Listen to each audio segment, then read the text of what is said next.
이때 너무 지나친 압력을 통해 피부를 자극하지 않도록 주의해야 합니다. 가급적이면 SPF 50 이상, 티스푼 1개 정도 양을 추천합니다. 운동을 통해서 건강한 신체를 유지하는 것은 그 자체가 기본적으로 안티에이징이에요.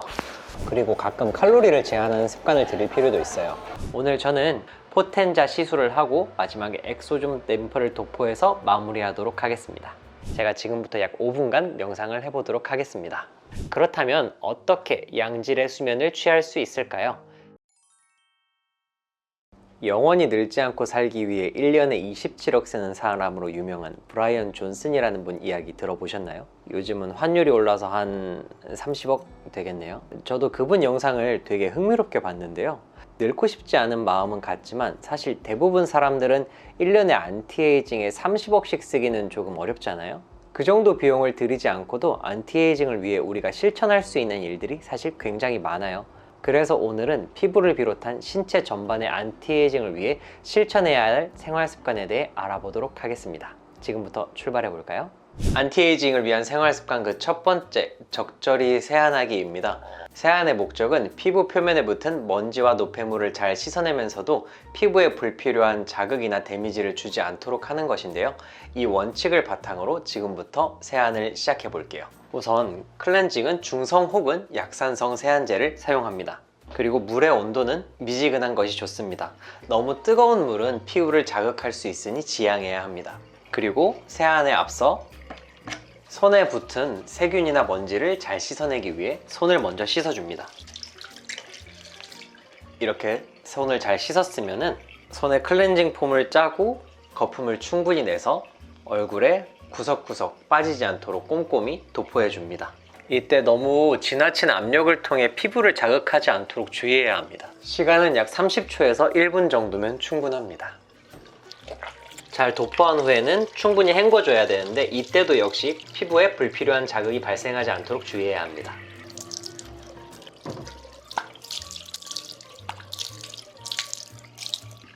잔여물이 남지 않도록 잘 헹궈주고 나면 물기를 바로바로 닦아줘야 해요. 우리 피부는 촉촉해야 되지만 피부 표면의 수분은 증발하는 과정에서 피부 표면에 수분을 오히려 뺏어가서 피부를 건조하게 만들 수 있거든요. 그래서 세안 이후에는 피부 표면에 있는 물기를 충분히 닦아주어야 합니다. 그리고 나서 특히 요즘처럼 건조한 겨울철에는 바로 보습제를 발라줄 수 있도록 해야 합니다. 안티에이징을 위한 생활습관 두 번째, 기초 화장품을 잘 쓰는 것입니다. 가장 핵심적인 목적은 피부를 촉촉하게 유지하고 자외선에 의해 피부가 해를 입지 않도록 하는 것이에요. 보습제에는 피부를 자극할 수 있는 다양한 성분들이 들어있기 때문에 너무 많은 종류를 사용하지 않고 본인에게 잘 맞는 것으로 충분한 양을 사용해서 빠지는 곳 없이 꼼꼼하게 발라주어야 합니다. 피부 장벽을 보호해 줄 수 있는 세콜지, 세라마이드, 콜레스테롤, 지방산이 함유된 보습제를 추천드립니다. 여기에 더해서 피부에 도움이 되는 다양한 성분이 들어간 앰플 혹은 크림을 발라줄 수 있어요. 미백에 도움이 되는 비타민C, 피부 재생에 도움이 되는 EGF 등의 성장인자, 보습에 도움이 되는 히알루론산, 항염과 항균, 재생촉진 작용 등이 있는 병풀 추출물이 피부 건강에 도움이 됩니다. 마지막으로 자외선 차단제인데요.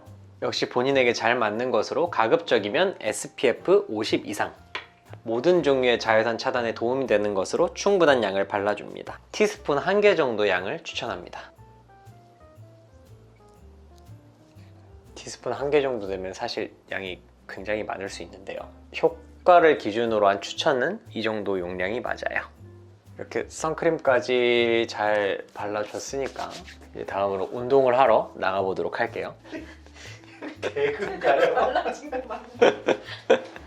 거의 지금 마오리족이에요 지금 원장님.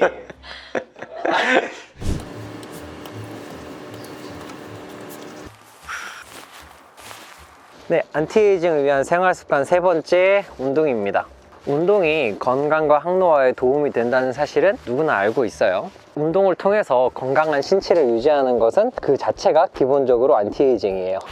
그 다음으로 운동을 꾸준히 해서 심혈관계 건강이 유지가 되면은 몸 구석구석 곳곳에 산소를 비롯한 영양분과 수분을 충분하게 공급할 수가 있고 몸에서 필요 없어진 노폐물들의 배출을 촉진시켜 주죠. 그리고 우리가 운동을 하게 되면은 활성산소가 많이 나오는 것 때문에 노화를 촉진시키지 않느냐 이렇게도 생각을 하는데, 우리가 운동을 꾸준히 하게 되면은 우리 몸에서 활성산소를 처리하는 능력이 개선된단 말이에요. 그게 오히려 활성산소로 인한 장기적인 신체의 데미지를 예방해 줄 수가 있어요. 다음으로 운동을 꾸준히 하게 되면은 인슐린 민감도가 개선되면서 당뇨를 비롯한 여러 가지 대사증후군을 예방할 수가 있어요. 그리고 운동을 꾸준히 하면 성장 호르몬과 에스트로겐 같은 호르몬의 분비가 촉진되면서 피부 재생에도 도움이 됩니다. 그러면 이렇게 건강에 좋은 운동을 어떻게 해야 될까요? 저는 근력 유지를 위한 근력 운동, 심혈관계 건강을 위한 유산소 운동, 그리고 다양한 움직임을 익히고 밸런스를 유지하기 위한 요가나 필라테스, 스트레칭, 댄스 같은 운동을 주 5회 이상 할 것을 추천드립니다. 네, 그럼 오늘은 이렇게 운동장에 나왔으니까 제가 가볍게 달리고 와 볼게요.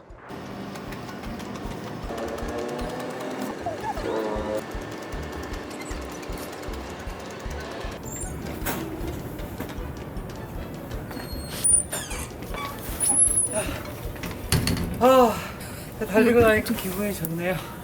유유 막 오는데 이제 들어가서 씻고 밥 먹으러 갈까요? 네? 괜찮으세요? 엄청 빨개지셨어.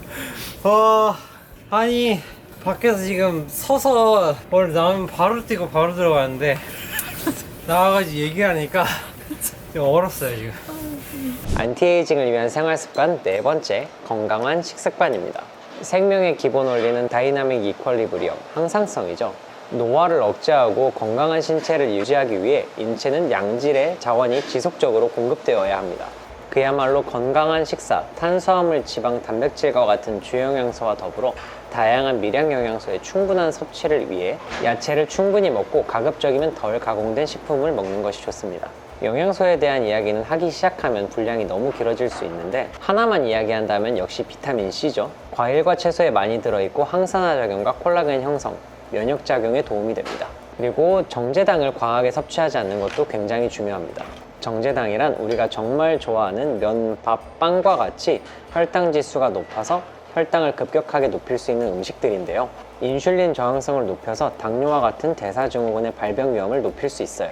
다음은 물을 충분히 섭취하는 것이죠. 인체는 물을 기반으로 작동하기 때문에 항상 충분한 수분을 공급해 주는 것이 좋습니다. 피부를 촉촉하게 유지하기 위해서도 필수적인데, 우리 피부의 수분은 결국 우리가 마시는 물에서부터 오는 것이기 때문에 촉촉한 피부를 유지하고 싶다면 이것저것 바르는 데 드는 노력만큼 물 마시는 일에도 신경을 쓸 필요가 있어요. 그리고 가끔 칼로리를 제한하는 습관을 들일 필요도 있어요. 적절한 식습관에는 무엇을 잘 먹는 것도 중요하지만 가끔은 잘 먹지 않는 것도 굉장히 중요해요. 요즘 되게 각광받는 부분인데, 간헐적 단식을 통해 공복 상태를 만들면 오토파지, 자가포식이라는 기능이 활성화가 되면서 체내 염증과 노화를 유발할 수 있는 죽은 세포나 손상된 세포 소개관이 분해되면서 인체를 좀 더 건강하게 만들어줄 수 있어요.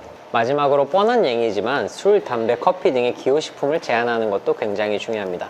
특히 시청자분들 중에 담배를 피우시는 분이 있다면 지금 당장 끊는 걸 권고드립니다. 식사할게요. 안티에이징을 위한 생활습관 다섯 번째, 피부과 시술을 꾸준히 받는 것입니다. 외모의 노화를 막기 위해서 피부과 시술을 꾸준히 받는 것은 필수적입니다. 아무리 건강하게 생활한다고 하더라도 세월과 함께 혹독한 외부 환경에 의해서 피부의 데미지는 점점 누적되고 노화가 진행되는데요. 피부과의 시술들은 이러한 피부의 노화를 직접적으로 되돌려 줄 수 있습니다. 정말 다양한 시술과 관리 종류가 있지만 대표적인 항노화 시술에는 반복적인 표정근의 수축에 의한 피부의 손상, 즉 주름을 방지하기 위한 보톡스 시술, 점점 얇아지고 콜라겐이 줄어들면서 탄력이 떨어지는 피부의 콜라겐 재생을 위한 튠페이스, 포텐자, 써마지, 올리지오와 같은 고주파 시술, 그리고 세월과 함께 척박해지면서 재생력이 떨어지는 피부의 재생을 촉진시켜주는 주베룩, 엑소점, 리쥬란 등의 스킨 부스터 시술이 피부의 안티에이징에 도움이 됩니다. 오늘 저는 옆에 보이는 미세침 고주파 포텐자 시술을 하고 마지막에 엑소점 램프를 도포해서 마무리하도록 하겠습니다.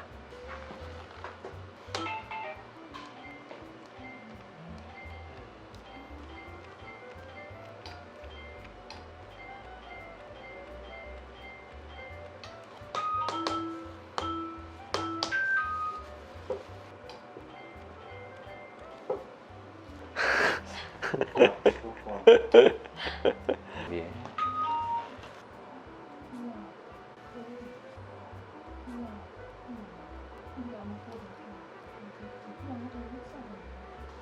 네, 끝났습니다. 그럼 이제 다음 순서로 넘어가 볼게요. 안티에이징을 위한 생활습관 6번째, 뇌건강 관리입니다. 인지 기능의 노쇠를 막고 건강한 마음을 유지하는 것은 외모의 안티에이징만큼 혹은 그보다 더 중요한 내면 세계의 안티에이징이라 할 수 있습니다. 또한 과도한 스트레스는 만병의 근원이라 할 만큼 전신의 건강 및 노화와도 직접적으로 연결되어 있기 때문에 매우 중요한 요소 중에 하나라 할 수 있습니다. 다음으로는 불필요한 생각을 비우고 긍정적인 마음을 갖기, 이것을 도와주기 위한 마음 챙김 명상을 실천하는 것입니다. 스트레스와 불안은 해마를 축소시키고 편도체가 과활성화되면서 기억력과 학습 능력을 떨어뜨립니다. 스트레스와 불안을 완화하고 현재에 집중하면서 하는 명상에는 다양한 방법이 있는데, 조용한 가운데 눈을 감고 가만히 앉아서 생각을 비우고 호흡에 집중하는 것이 가장 기본적인 형태의 명상법 중 하나입니다. 제가 지금부터 약 5분간 명상을 해보도록 하겠습니다.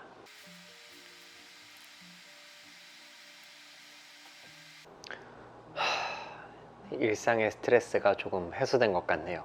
뇌 건강 관리를 위한 또 한 가지 중요한 요소는 바로 잠인데요. 잠에 대해서는 매우 중요하기 때문에 별도로 다뤄볼게요. 안티에이징을 위한 생활습관 마지막 7번째, 숙면하기입니다.